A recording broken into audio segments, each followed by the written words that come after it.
Good morning, St. Catherine of Siena. It's another Friday in Lent during coronavirus, and today's Friday story is coming from the Gospel of Mark, chapter 9. So there's this story about this mute boy, and this big crowd is gathered around Jesus, and there's a commotion, and he asks them what's going on, and they say, "We've asked your disciples to basically exorcise the demon out of this boy, and they haven't been able to do so." And then he says this amazing line.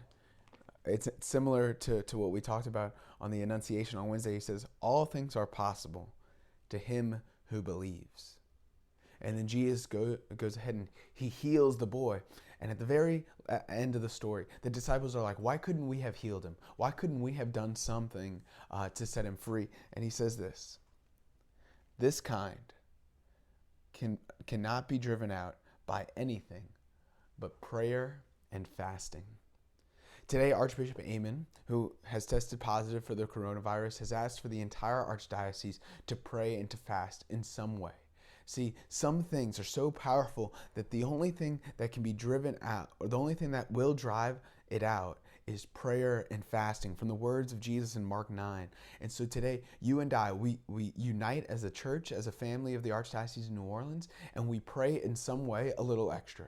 We fast in some way a little extra. Maybe you don't have coffee. I couldn't live without this coffee. That would be serious.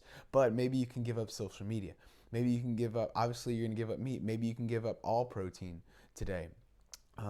Maybe no dessert, maybe no chips, no snacking, something.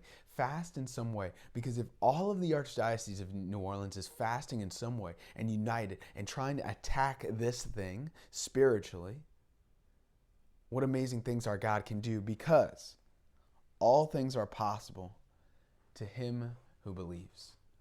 At 12 o'clock our time, Pope Francis is going to be live streaming a prayer throughout the church. And after that prayer, he's going to give the opportunity for a plenary indulgence. That's another opportunity to unite our prayer to the whole church around the globe, and then be able to offer that indulgence to someone else.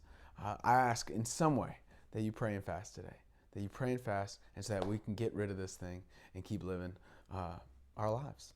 Peace. Have a great Friday.